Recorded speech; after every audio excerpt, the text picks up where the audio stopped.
Hello everyone, स्वागत है फिर से एक नए वीडियो में। तो दोस्तों आज स्टैटिक जीके का पार्ट 2 देखेंगे। तो चलिए आज 101 नंबर प्रश्न देखते हैं कि तमाशा किस राज्य की प्रमुख लोक नृत्य शैली है। तमाशा तो यह महाराष्ट्र का है और एक लावनी भी है। लावनी और तमाशा दोनों खूब पूछता है। लावनी और तमाशा दोनों महाराष्ट्र सरकार का है। अगला प्रश्न है कि उत्तर प्रदेश की एक प्रसिद्ध लोकगीत कौन सी है। उत्तर प्रदेश की एक प्रसिद्ध लोकगीत कौन सी है। तो इसका सही उत्तर हो जाएगा कजरी। कजरी लोक उत्तर प्रदेश का है। अगला प्रश्न है कि बाउल गायन कहाँ का एक लोक गीत है। बाउल गायन कहाँ का एक लोक गीत है। तो यह पश्चिम बंगाल का है। बाउल बाउल जतरा ये सब पश्चिम बंगाल का है। अगला प्रश्न है कि पंडवानी किस राज्य का प्रमुख लोक नृत्य शैली है। पंडवानी तो यह छत्तीसगढ़ का है। पंडवानी छत्तीसगढ़ का है जिसमें महाभारत की कथा सुनाई जाती है, यानी पांडवों की कथा सुनाई जाती है पंडवानी में। अगला प्रश्न है कि रौफ किस राज्य की प्रमुख लोक नृत्य है। रौफ किस राज्य की है। तो यह जम्मू कश्मीर का है। अगला प्रश्न है केली गोपाल किस राज्य की प्रमुख लोक नृत्य शैली है। केली गोपाल कहाँ का है। तो केली गोपाल यह असम का है। केली गोपाल असम राज्य का लोक नृत्य है। और भांगड़ा कहाँ का प्रसिद्ध लोकप्रिय लोकगीत है। तो भांगड़ा जो है यह पंजाब का है। अगला प्रश्न है कि पनिहारी लोक नृत्य कहाँ प्रचलित है। बहुत बार क्वेश्चन पूछता है पनिहारी। तो पनिहारी लोक नृत्य जो है यह राजस्थान में प्रचलित है। पनिहारी लोक नृत्य यह राजस्थान में प्रचलित है। और अगला प्रश्न है कि यक्षगान नामक लोक नृत्य का संबंध किस राज्य से है। तो यक्षगान यह कर्नाटक में पाया जाता है, कर्नाटक में होता है। अगला प्रश्न है कि बिहू लोक नृत्य किस राज्य से संबंधित है। बहुत ही इंपॉर्टेंट प्रश्न है। तो बिहू या 3 प्रकार का जो होता है, 3 टर्म में इसको किया जाता है। तो बिहू असम में होता है। किट्टू बिहू होता है एक। तो बिहू ये असम का प्रमुख लोक नृत्य है।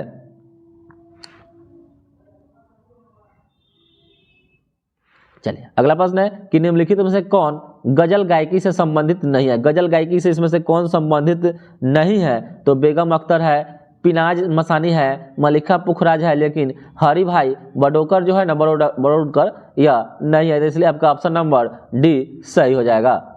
अगला प्रश्न है कि निम्नलिखित में कौन शास्त्रीय गायन से संबंधित है। शास्त्रीय गायन से संबंधित इसमें से कौन व्यक्ति है। तो इसका सही उत्तर हो जाएगा मल्लिका अर्जुन जो मंसूर है यह शास्त्रीय गायन से संबंधित है। जबकि शिव कुमार शर्मा जो है यह संतूर है। और अमजद अली खान जो है सरोद है। ठीक है, एक बहुत बार एक क्वेश्चन पूछता है। अगला प्रश्न है कि प्रसिद्ध गायिका पिनाज मसानी किस गायकी से संबंधित है। पिनाज मसानी, तो पिनाज मसानी का संबंध गजल गायकी से है। अगला प्रश्न है कि बेगम अख्तर कला किस विधा से संबंधित है। तो बेगम अख्तर कला के किस विधा से संबंधित है। तो यह संगीत से संबंधित है। और अगला प्रश्न देखते हैं कि तानसेन, स्वामी हरिदास तथा बैजू बावरा हिंदुस्तानी संगीत शैली के किस रूप से संबंध थे जिनका प्रभाव संपूर्ण उत्तर भारत में था। तो इसका सही उत्तर हो जाएगा ध्रुपद से, ध्रुपद। अगला प्रश्न है कि निम्नलिखित में कौन हिंदुस्तानी शैली का हिस्सा नहीं रहे हैं। तो अगला इसका जो उत्तर हो जाएगा, इसका उत्तर हो जाएगा तिलाना। अगला प्रश्न है कि गायन के क्षेत्र में संयुक्त राष्ट्र में गायन का गौरव किसे प्राप्त हुआ। तो गायन के क्षेत्र में संयुक्त राष्ट्र में गायन का जो गौरव प्राप्त हुआ था वह एस.एस. सुब्बालक्ष्मी को प्राप्त हुआ था। और निम्नलिखित में से किस भारतीय गायक या गायिका को 2001 में भारत रत्न प्राप्त हुआ था। तो 2001 में भारत रत्न किसे दिया गया। तो यह दिया गया था लता मंगेशकर को, लता मंगेशकर को। अगला प्रश्न है कि त्यागराज का नाम संबंधित है। त्यागराज का नाम किससे संबंधित है। तो त्यागराज, तो इनका जो नाम संबंधित है यह कर्नाटक संगीत से, कर्नाटक संगीत से इनका नाम त्यागराज का संबंधित है। अगला प्रश्न है कि शास्त्रीय संगीत कहाँ से लिया गया है। शास्त्रीय संगीत कहाँ से लिया गया है। तो यह सामवेद से लिया गया है, क्योंकि सामवेद को संगीत का जनक माना जाता है। अगला प्रश्न है कि गोविंद स्वामी पिल्लई का संबंध किस वाद्य यंत्र से है। गोविंद स्वामी पिल्लई का संबंध किस वाद्य यंत्र से है। तो यह वायलिन बजाते हैं, वायलिन, गोविंद स्वामी पिल्लई। अगला प्रश्न है कि पन्नालाल घोष का संबंध किस वाद्य यंत्र से था। पन्नालाल घोष, तो पन्नालाल घोष हो जाएंगे बांसुरी।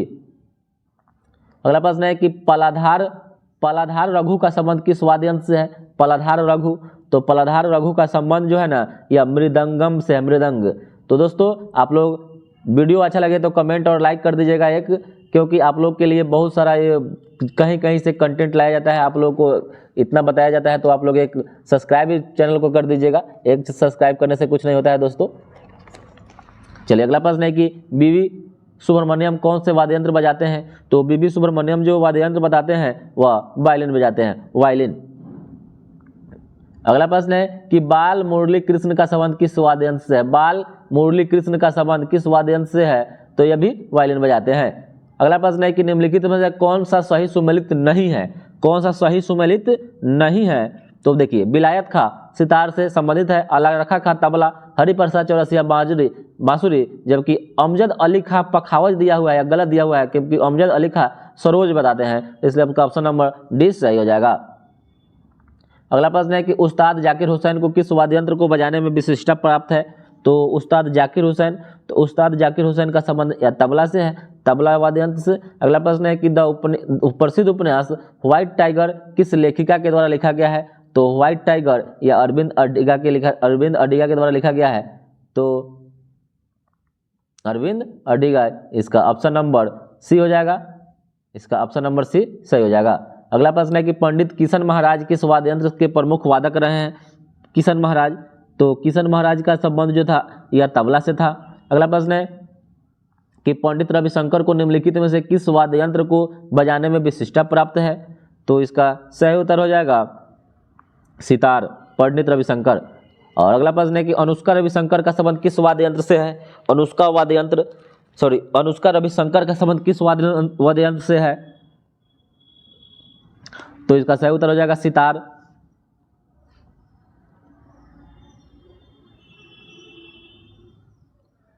अगला प्रश्न है कि अदिति अशोक का संबंध किस खेल से संबंधित है? अदिति अशोक का संबंध किस खेल से संबंधित है? तो इसका सही उत्तर हो जाएगा गोल्फ। अदिति अशोक का संबंध गोल्फ से है। अगला प्रश्न है कि लूड़ भारत के किस राज्य का लोक नृत्य है? लूड़ भारत का किस राज्य का लोक नृत्य है? तो यह हरियाणा राज्य का लोक नृत्य है, लूड़।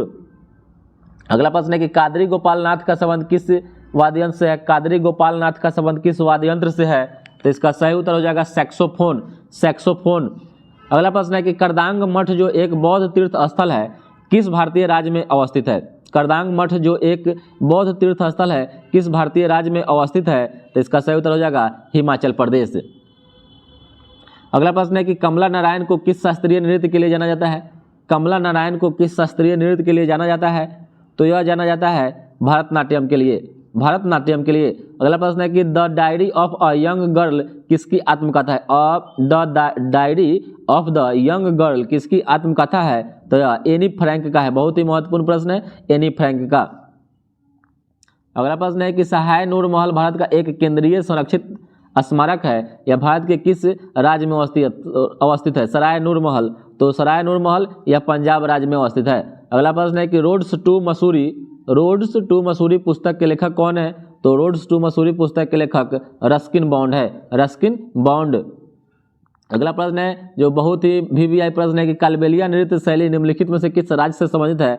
तो कालबेलिया जो है ना यह राजस्थान से संबंधित है। और अगला प्रश्न है कि याओ सांग उत्सव भारत के किस राज्य में मनाया जाता है? याओ सांग उत्सव भारत के किस राज्य में मनाया जाता है? तो याओ सांग जो उत्सव है यह किस राज्य में मनाया जाता है? तो इसका सही उत्तर हो जाएगा याओसांग मणिपुर में मनाया जाता है, मणिपुर में। और अगला प्रश्न है कि पंडित किशन महाराज का संबंध किस वाद्य यंत्र से था? किशन महाराज का संबंध तबला से। अगला प्रश्न है कि अप्रैल 2022 तक उपलब्ध जानकारी के अनुसार हॉकी मैच की कुल अवधि कितनी होती है? तो हॉकी मैच की कुल अवधि 60 मिनट होती है, 60 मिनट। और अगला प्रश्न है कि एले ला कराडी किस भारतीय राज्य का एक आदिवासी नृत्य है? एले ला कराडी किस भारतीय राज्य का एक आदिवासी नृत्य है? तो यह सही उत्तर इसका हो जाएगा केरल का। अगला प्रश्न है कि निम्नलिखित में से कौन दर्पण एकेडमी ऑफ परफॉर्मिंग आर्ट्स के सह संस्थापक है? दर्पण एकेडमी ऑफ परफॉर्मिंग आर्ट्स के सह संस्थापक है, तो इसका सही उत्तर हो जाएगा मृणालिनी साराभाई। अगला प्रश्न है कि निम्नलिखित में कौन सी कृति प्रसिद्ध भारतीय लेखक खुशवंत सिंह की है? खुशवंत सिंह प्रसिद्ध भारतीय कृति जो है खुशवंत सिंह की प्रसिद्ध भारतीय लेखक खुशवंत सिंह की है, तो इसमें से ऑप्शन नंबर जो सी हो जाएगा ट्रेन टू पाकिस्तान, यह खुशवंत सिंह की कृति है। और यह सुटेबल हुआ विक्रम सेठ के द्वारा लिखा गया है। अगला प्रश्न है कि चेरा पनहारा अनुष्ठान किससे संबंधित है? चेरा पनहारा अनुष्ठान किससे संबंधित है? तो यह संबंधित है उड़ीसा की रथ यात्रा से, उड़ीसा की रथ यात्रा से। अगला प्रश्न है कि सोनल मानसिंह को 1987 में संगीत नाटक अकादमी पुरस्कार से सम्मानित किया गया था, वह एक प्रसिद्ध नृत्यांगना थी, तो बताना है कि कौन? तो सोनल मानसिंह। तो सोनल मानसिंह का संबंध ओडिसी नृत्य से थे, ओडिसी नृत्य। अगला प्रश्न है कि इस प्राचीन भारतीय खेल में बहादुर युवकों की भीड़ को क्रोधित सांडों का सामना करना पड़ता है, तो किस भारतीय प्राचीन खेल है? तो इसका जो ऑप्शन नंबर ए हो जाएगा जल्लीकट्टू, जो तमिलनाडु में, कर्नाटक वगैरह में ये सब मनाया जाता है, तो ये इसी में क्रोधित सांडों को भीड़ का सामना करना पड़ता है, या मतलब भीड़ को क्रोधित सांडों का सामना करना पड़ता है। 2021 तक प्राप्त जानकारी के अनुसार दुनिया का एकमात्र देश कौन सा है जहां बाघ और शेर दोनों पाए जाते हैं? बाघ और शेर दोनों पाए जाते हैं, तो एकमात्र देश भारत है। और अगला प्रश्न है कि सीमा सड़क संगठन BRO, सीमा सड़क संगठन की स्थापना कब हुई थी? तो यह 1960 ईस्वी में हुई थी, 1960 ईस्वी में। अगला प्रश्न है कि निम्नलिखित में से क्या बौद्ध स्तूपों की संरचना का एक हिस्सा नहीं है? तो इसका जो सही उत्तर हो जाएगा गोपुरम, गोपुरम बौद्ध स्तूपों की संरचना का एक हिस्सा नहीं है।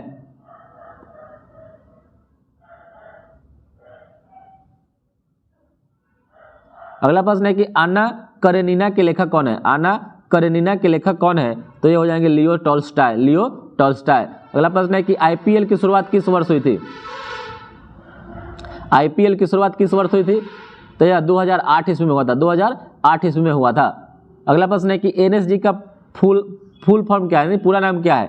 NSG का फुल फॉर्म होता है national security guards, national security guards होता है। अगला प्रश्न है कि संसार के सबसे ऊंचे टावर बुर्ज दुबई, नया नाम है बुर्ज खलीफा की ऊंचाई कितनी है?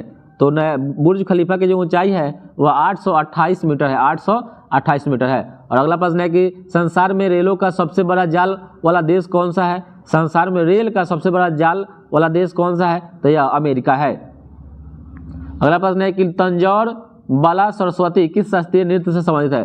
तंजौर बाला सरस्वती किस शास्त्रीय नृत्य से संबंधित है? तो इनका सही उत्तर हो जाएगा भरतनाट्यम, भरतनाट्यम। अगला प्रश्न है कि भारत के अलावा निम्नलिखित में से किस देश में तमिल एक आधिकारिक भाषा है? किस देश में तमिल एक आधिकारिक भाषा है? तो इसका जो सही उत्तर हो जाएगा श्रीलंका और सिंगापुर दोनों में। अगला प्रश्न है कि राष्ट्रीय ग्रामीण विकास संस्थान कहाँ है? राष्ट्रीय ग्रामीण विकास संस्थान कहाँ है? तो यह हैदराबाद में स्थित है। और अगला प्रश्न है कि येन किस देश की एक मुद्रा है? येन किस देश की एक मुद्रा है? तो यह जापान की मुद्रा है, जापान की मुद्रा है। ऐसे टाइप का इसका चिन्ह होता है, ठीक है। येन एक जापान की मुद्रा है। और भारत का राष्ट्रीय वृक्ष कौन सा है? तो भारत का राष्ट्रीय वृक्ष जो है यह बरगद है, इसका वैज्ञानिक नाम फाइकस बेंदालेंसिस होता है। अगला प्रश्न है कि केंद्रीय चर्म अनुसंधान संस्थान CLRI कहाँ स्थित है? चर्म अनुसंधान संस्थान कहाँ है? तो यह चेन्नई में है, चमरा चेन्नई में है। अगला प्रश्न है कि पर्यावरण पर पहला संयुक्त राष्ट्र सम्मेलन कहाँ आयोजित हुआ था? तो पर्यावरण पर पहला जो राष्ट्रीय संयुक्त सम्मेलन हुआ था यह स्टॉकहोम में हुआ था, स्टॉकहोम में। अगला प्रश्न है कि अनफिनिश्ड मेमोयर किसकी आत्मकथा है? अनफिनिश्ड मेमोयर किसकी आत्मकथा है? तो यह प्रियंका चोपड़ा जोनास की है, प्रियंका चोपड़ा जोनास की है। अगला प्रश्न है कि निम्नलिखित में से किस शहर के निकट पलिताना मंदिर अवस्थित है? पलिताना मंदिर किसके निकट अवस्थित है? तो यह भावनगर के निकट है। अगला प्रश्न है कि नासा का जूनो मिशन किस ग्रह के लिए है? नासा का जूनो मिशन या बृहस्पति ग्रह के लिए है। और अगला प्रश्न है कि निम्नलिखित में किसको पर्ल सिटी कहा जाता है? पर्ल सिटी किसे कहा जाता है? तो यह हैदराबाद को कहा जाता है, पर्ल सिटी हैदराबाद को कहा जाता है, हैदराबाद को। अगला प्रश्न है कि भारत रत्न प्राप्त करने वाली पहली महिला कौन थी? तो यह इंदिरा गांधी थी। भारत रत्न प्राप्त करने वाली प्रथम महिला कौन थी? तो इंदिरा गांधी। और अगला प्रश्न है कि मरणोपरांत भारत रत्न की उपाधि लेने वाला प्रथम व्यक्ति कौन था? तो मरणोपरांत सबसे पहले किसे मिला था? तो यह लाल बहादुर शास्त्री को मिला था, मरणोपरांत लाल बहादुर शास्त्री को मिला था। अगला प्रश्न है कि मैग्सेसे पुरस्कार मैग्सेसे रमन पुरस्कार के नाम पर दिया जाता है वह किस देश के राष्ट्रपति थे? किस देश के राष्ट्रपति थे? तो इसका सही उत्तर हो जाएगा फिलीपींस। फिलीपींस देश के राष्ट्रपति थे रमन मैग्सेसे पुरस्कार। अगला प्रश्न है कि कालिदास सम्मान पुरस्कार का प्रारंभ किया गया था किस सरकार के द्वारा? कालिदास, तो यह किया गया था मध्य प्रदेश सरकार के द्वारा, मध्य प्रदेश सरकार के द्वारा शुरू किया गया था। अगला प्रश्न है कि भारत रत्न से सम्मानित प्रथम विदेशी व्यक्ति कौन है? तो प्रथम विदेशी व्यक्ति का नाम है खान अब्दुल गफ्फार खान, जिनको सीमांत गांधी या फ्रंटियर गांधी के नाम से भी जाना जाता है, जिनका संबंध लाल कुर्ती संगठन से था। और दूसरे नेल्सन मंडेला हो जाएंगे। अगला प्रश्न है कि खेलों में उत्कृष्ट प्रदर्शन के लिए कौन सा पुरस्कार दिया जाता है? तो खेलों में उत्कृष्ट प्रदर्शन के लिए अर्जुन पुरस्कार दिया जाता है, जिसकी शुरुआत 1961 ईस्वी में हुई थी। अगला प्रश्न है कि भारत को प्रथम नोबेल पुरस्कार किस विषय में दिया गया?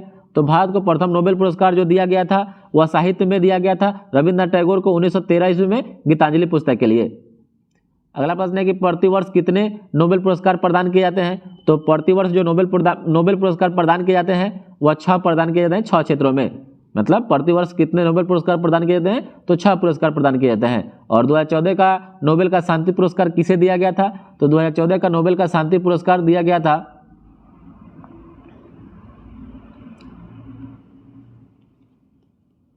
यह दिया गया था कैलाश सत्यार्थी और मलाला यूसुफजई को 2014 में। अगला प्रश्न है कि ऑस्कर पुरस्कार जीतने वाला पहला ब्लैक यानी अश्वेत कलाकार कौन था?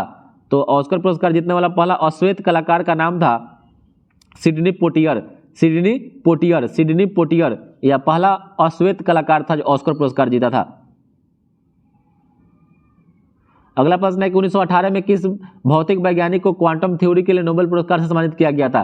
क्वांटम थ्योरी के लिए जो मैक्स प्लांक क्वांटम थ्योरी दिए थे तो यह मैक्स प्लांक को ही दिया गया था। और बीसी राय पुरस्कार का संबंध किस क्षेत्र से है या किस क्षेत्र में दिया जाता है बीसी राय पुरस्कार? तो बीसी राय पुरस्कार या चिकित्सा के क्षेत्र में दिया जाता है। अगला प्रश्न है कि भारत में सर्वोच्च वीरता पुरस्कार कौन सा है? तो जो सर्वोच्च वीरता पुरस्कार है वह परमवीर चक्र है। परमवीर चक्र, प्रथम परमवीर चक्र सोमनाथ शर्मा को दिया गया था। सोमनाथ शर्मा को अभी तक 21 व्यक्तियों को परमवीर चक्र दिया जा चुका है, जिसमें से 14 व्यक्तियों को मरणोपरांत दिया गया, 14 व्यक्तियों को मरणोपरांत और सर्वोच्च वीरता पुरस्कार है। और इसी में आपको लगा दें कि शांति के क्षेत्र में सर्वोच्च वीरता पुरस्कार कौन है? तो वो अशोक चक्र है, अशोक चक्र है। अगला प्रश्न है कि पुलित्जर पुरस्कार किस क्षेत्र में असाधारण कार्य के लिए दिया जाता है? तो पुलित्जर पुरस्कार जो दिया जाता है वह किस क्षेत्र में दिया जाता है? वह दिया जाता है साहित्य एवं पत्रकारिता के क्षेत्र में पुलित्जर पुरस्कार। और अगला प्रश्न है कि कितनी भारतीय भाषाओं में सर्वोत्तम लेखन के लिए साहित्य अकादमी पुरस्कार दिए जाते हैं? तो कितनी भाषाओं में? तो यह दिया जाता है 24 भाषाओं में दिया जाता है, 24 भाषाओं में। और वहीं ज्ञानपीठ पुरस्कार होगा तो वह जो 8वीं अनुसूची में 22 भाषा है तो 22 भाषाओं में दिया जाता है। और अगला प्रश्न है कि शांति काल में सर्वोच्च वीरता पुरस्कार, देखिए अगला प्रश्न यही है शांति काल में, तो यह अशोक चक्र होता है, अशोक चक्र। अगला प्रश्न है कि कोणार्क मंदिर का निर्माण किस वंश के शासकों ने द्वारा करवाया गया था? कोणार्क मंदिर का निर्माण किस वंश के शासकों के द्वारा करवाया गया था? तो यह करवाया गया था पूर्वी गंग वंश के शासकों के, गंग वंश के शासकों ने कोणार्क मंदिर का निर्माण करवाया था। अगला प्रश्न है कि अजंता के चित्र क्या चित्रित करते हैं? अजंता के चित्र जो है क्या चित्रित करते हैं? तो यह करते हैं जातक की कथाएं, और जातक की कथाएं जो बौद्ध धर्म से संबंधित है। अगला प्रश्न है कि अमृतसर स्थित स्वर्ण मंदिर किसने बनवाया था? तो अमृतसर स्थित स्वर्ण मंदिर का निर्माण किसने किया था? तो यह किया था गुरु रामदास ने, जो सिखों के चौथे गुरु थे। अगला प्रश्न है कि किस मंदिर को द्रविड़ चोल कला शैली का उत्कृष्टम उदाहरण माना जाता है? किस मंदिर को द्रविड़ चोल कला का उत्कृष्टम उदाहरण माना जाता है? तो ये हो जाएंगे बृहदेश्वर मंदिर, जिसको तंजौर मंदिर के नाम से भी जानते हैं, राजराजेश्वर मंदिर। अगला प्रश्न है कि मंदिरों की उत्तरी शैली किस नाम से जानी जाती है? मंदिरों की उत्तरी शैली किस नाम से जानी जाती है? तो इसका जो सही उत्तर हो जाएगा नागर शैली, उत्तर शैली नागर शैली। और वहीं पर आपसे पूछा दक्षिण शैली क्या होगा? तो द्रविड़ शैली हो जाएगा, और दोनों मिलेगा तो बेसर शैली हो जाता है।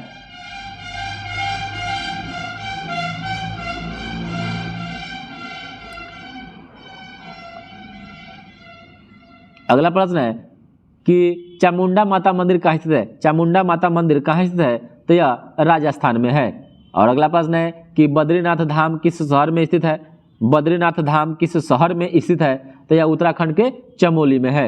और अगला प्रश्न है कि हरिद्वार स्थित हर की पौड़ी का निर्माण किसके द्वारा करवाया गया था? हर की पौड़ी किसके द्वारा करवाया गया था? तो यह राजा विक्रमादित्य के द्वारा करवाया गया था, राजा विक्रमादित्य के द्वारा करवाया गया था। अगला प्रश्न है कि कोणार्क के सूर्य मंदिर का निर्माण करता कौन था? तो कोणार्क के सूर्य मंदिर का निर्माण करता या नरसिंहदेव द्वितीय के द्वारा करवाया गया था। नरसिंहदेव द्वितीय के द्वारा करवाया गया था। अगला प्रश्न है कि शिल्पग्राम में आयोजित किया जाने वाला भारत का इनमें से कौन सा सांस्कृतिक उत्सव शास्त्रीय नृत्य, लोक कला और सुगम संस्कृत का 10 दिवसीय आयोजन होता है शिल्पग्राम में? तो इसका जो सही उत्तर हो जाएगा यह हो जाएगा निशांगदी उत्सव। और अगला प्रश्न है कि फ्रीडम इन एग्जाइल किसकी आत्मकथा है? फ्रीडम इन एग्जाइल किसकी आत्मकथा है? तो यह दलाई लामा की है। फ्रीडम इन एग्जाइल किसकी आत्मकथा है? तो यह दलाई लामा की है। अगला प्रश्न है कि हॉर्नबिल उत्सव भारत के किस राज्य से संबंधित है? हॉर्नबिल उत्सव भारत के किस राज्य से है? तो हॉर्नबिल उत्सव का संबंध है नागालैंड से। और अगला प्रश्न है कि डॉक्टर एन राजम डैश वादक के रूप में विख्यात है, मतलब कौन से वादक यंत्र थे एन राजम? तो इसका जो सही उत्तर हो जाएगा वायलिन। सही उत्तर वायलिन हो जाएगा। अगला प्रश्न है कि निम्नलिखित में से कौन टोक्यो ओलंपिक 2020 में तलवारबाजी में भारत का प्रतिनिधित्व करने वाली प्रथम एथलीट थी? तलवारबाजी में भारत का प्रतिनिधित्व करने वाली प्रथम एथलीट कौन थी? तो इसका जो सही उत्तर हो जाएगा भवानी देवी। और अगला प्रश्न है कि दक्षिणेश्वर मंदिर कहाँ अवस्थित है? तो दक्षिणेश्वर मंदिर जो है यह कोलकाता में है। अगला प्रश्न है कि लिंगराज मंदिर की नींव किसने डाली थी? लिंगराज मंदिर की नींव किसने डाली थी? तो यह अयाती केसरी के द्वारा डाला गया था, जो उड़ीसा भुवनेश्वर में स्थित है। तो चलिए आज के लिए इतना ही दोस्तों, फिर मिलते हैं।